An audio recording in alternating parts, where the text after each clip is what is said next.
Cancer ఏం చెప్పిందంటే నేను ఒక 5 years బ్యాకే వెళ్ళిపోవాల్సింది, బట్ ఈవిడ నన్ను పట్టుకొని కూర్చుంది. దేవుడా. ఐ వాంట్ గో అంది. నువ్వు వెళ్ళిపోమ్మా అని చెప్తే ఆవిడ 82, ఆవిడ ఏజ్ అయిపోయింది. And then she is ready to leave on the death bed and she also left. Okay. And there all family was happy కి ఇలా విముక్తి దొరికింది అండ్ అంతే మాకు కదా. అట్లీస్ట్ రూట్ కాస్ట్ తెలిసింది వావ్. అని. కొందరు చావు అంచుల దాకా వెళ్తారు, ఇంకా రేపు మాపు చచ్చిపోతారన్న దగ్గర నుంచి, లేదంటే ఐసీయూలో ఉండి సడన్గా బయటపడతారు, సడన్గా క్యూర్ అయిపోతారు. అయిపోయిన దగ్గర నుంచి నాకు దేవుడు కనిపిస్తున్నాడు అని చెప్తారు, నియర్ డెత్ ఎక్స్పీరియన్సెస్. లేదంటే ఆత్మలతో మాట్లాడుతుంటారు, లేదంటే భవిష్యత్తు చెప్తుంటారు. ఇట్లాంటివన్నీ జరుగుతుంటాయి. ఎందుకు ఇలా జరుగుద్దండి? ఎందుకు అంటే ఇప్పుడు ఒక మనిషి సివియర్ ఐసీయూలో ఉన్నారనుకోండి, లేదంటే కోమాలో ఉన్నారనుకోండి, వాళ్ళకి పార్షియల్ డిటాచ్మెంట్ అనేది క్రియేట్ అవుతుంది. ఓకే. పార్షియల్ డిటాచ్మెంట్ క్రియేట్ అయినప్పుడు వాళ్ళు part of it is in the body consciousness. ఎందుకంటే ఆ కర్మ గో త్రూ అవ్వాలిగా, అవును, పూర్తి కావాలి కదా, అవ్వాలిగా. మిగతాది it wants to explore as well. Okay. So అది ఎక్స్ప్లోర్ చేయడానికి కొంత పార్షియల్ డిటాచ్మెంట్ క్రియేట్ అయినప్పుడు it start seeing different things. ఒకేసారి అన్ని డైమెన్షన్స్ కనిపిస్తాయి. ఓకే. అందులో స్పిరిచువల్ డైమెన్షన్స్ ఉంటాయి, నెగిటివ్ అదర్ డైమెన్షన్స్ ఉంటాయి. ఓకే. సో అలాగా స్పిరిచువల్ డైమెన్షన్స్ కనిపించినప్పుడు they will also see their ancestors, gurus.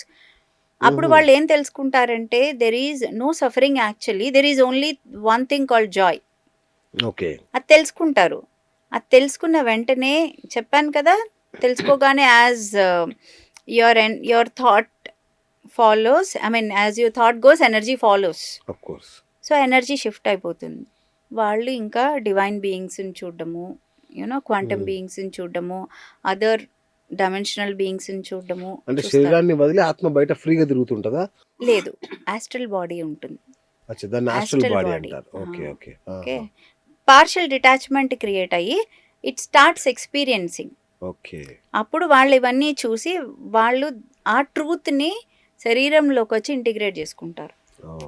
అంటే ఇప్పుడు నేను ఇంకొక రకంగా చెప్పాలి అంటే హీలింగ్స్ ఏవైనా సరే when you do on the other bodies, integration becomes in to the physical body. So healing అనేది జనరల్గా ఎక్కడ జరుగుతుంది? డైరెక్ట్గా ఫిజికల్ బాడీ మీద తక్కువ జరుగుతుంది, మిగతా బాడీస్లో ఎక్కువ జరుగుతుంది. ఎందుకంటే అక్కడ ట్రూత్ ఉంది, అక్కడ వాళ్ళు అండర్స్టాండ్ చేసుకుని పర్సీవ్ చేసుకునేది ఎక్కువగా ఉంటుంది. అక్కడ సెట్ చేస్తే అంత సెట్ అవుతుంది. ఇంకొకటి మేడం, ఇప్పుడు ఈ మధ్య అవయవ దానం అనేది చాలా కామన్ అయిపోయింది, దాన్ని ప్రోత్సహిస్తున్నారు కూడా. మరి అలా చేస్తే కొందరు ఏమంటారంటే వీళ్ళ కర్మలు ఎవరైతే అవయవాన్ని స్వీకరిస్తారో వాళ్ళకు వస్తాయి, ఆ కర్మలు షిఫ్ట్ అవుతాయి అంటారు. నిజమా? కర్మలు షిఫ్ట్ అవ్వండి. బాడీ ఏం స్టోర్ చేసుకుంటుంది అంటే మీ ఎమోషన్స్ స్టోర్ చేసుకుంటుంది. ఓకే. సో మీ ఫియర్, యాంగ్జైటీ, ఇప్పుడు లివర్ ట్రాన్స్ప్లాంట్ జరుగుతోంది అనుకుందాం, ఆ చుట్టూరా ఏముంటుంది? గిల్ట్, కోపము, యాంగర్, ఇవి ఉంటాయి, షేమ్. ఓకే. ఆర్ రెస్ట్లెస్నెస్, నేనేం చేయలేకపోయానే అనే ఒక రెస్ట్లెస్నెస్ ఉంటాయి. సో ఆ ఎనర్జీ ఆ లివర్ ఉంటుంది, ఆ ఎనర్జీ హోల్డ్ చేసుకుంటుంది. సో ఇప్పుడు ఆ ఆర్గన్ జనరల్గా ఈ ఎనర్జీ హోల్డ్ చేసుకున్న లివర్ ఫ్యాటీ లివర్ అయి ఉంటుంది, గ్రేడ్ 1 గ్రేడ్ 2. ఫస్ట్ థింగ్ అది డొనేషన్కి పనికిరాదు కదా. సెకండ్ థింగ్ అవి లేవు అనుకోండి, సో అది క్లీన్గా ఉంటుంది. అంటే ఏంటి? When it is very clean there is no emotion to it. అది ట్రాన్స్ప్లాంట్ చేసుకోవడం వల్ల, అంటే ఇప్పుడు మీరు కర్మల్ని మనం ఆవాహన చేసుకుంటామని చెప్తున్నారు కదా మన బాడీకి. ఇప్పుడు ఆస్ట్రల్ బాడీ తీసుకొచ్చిన ఏదైతే ఉంటుందో ఎక్స్పీరియన్సెస్ని మన అవయవాలకి, మన బాడీకి అది అప్లై చేస్తుందని చెప్పారు కదా. చేసినప్పుడు మరి ఇవి ఇప్పుడు నా గుండె తీసి వేరే వాళ్ళకి పెట్టాం, ఇప్పుడు నా గుండెలో ఉండే ఎమోషన్స్ వాళ్ళకి ఎందుకు ట్రాన్స్ఫర్ అవ్వండి? అవ్వవు. ఇప్పుడు అదే చెప్తున్నాను కదా, మీరు అంటే మన ఒక శరీరాన్ని క్రియేట్ చేసుకున్నప్పుడు మన సోల్ దీన్ని ఇలా క్రియేట్ చేసుకుంటుంది ఫర్ మై కార్మిక్ థింగ్స్ అని అనుకుంటుంది. ఓకే.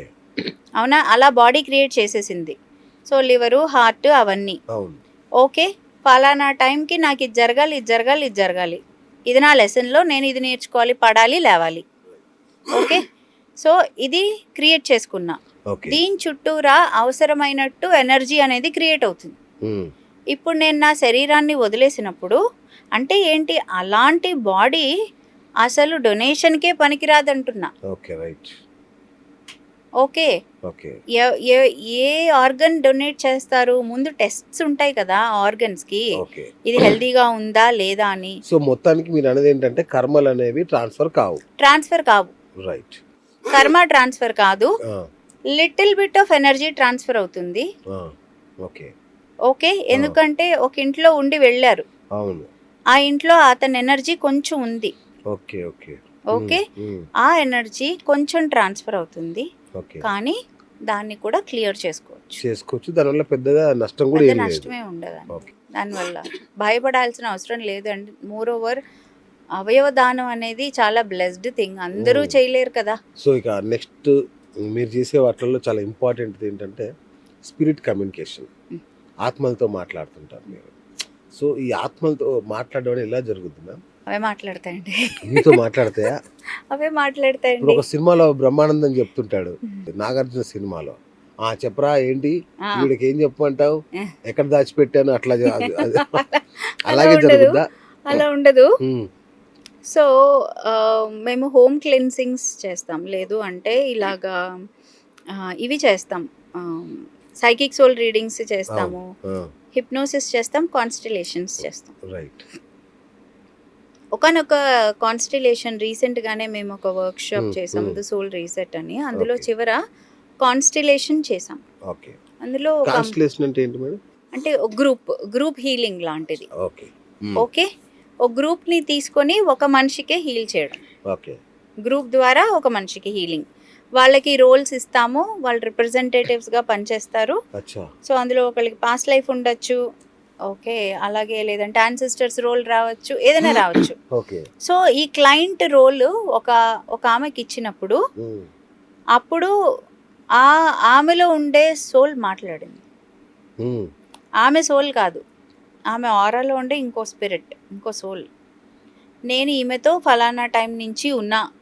ఇది అందరూ ఒక 100 మంది చూస్తుండగానే జరిగింది. అవునా? ఓకే, ఇలాగా ఉన్నా, నేను ఫలానా టైం నుంచి వచ్చా, ఎందుకంటే ఆ టైంలో she was my wife, she was not taking care of me very well, అందుకని ఈమె నన్ను చంపేసింది ఆ లైఫ్ టైంలో. అచ్చా, గత జన్మ. ఎందుకు అంటే I was bothering her so much. అచ్చా. ఓకే, అది అలా జరిగింది, చంపేసింది. సో నేను ఆమెను వదలలేదు, చూస్తున్నా టైం ఎప్పుడు వస్తుందో అని చెప్పింది. సో ఆ స్పిరిట్ని రిలీజ్ చేసాం. అంటే ఇదేంటి, ఇది ఎలాగా అంటే ఇది ఇంకొక మనిషిలో నుంచి డైరెక్ట్గా మాట్లాడింది మాతోటి, ఆ ఎనర్జీ.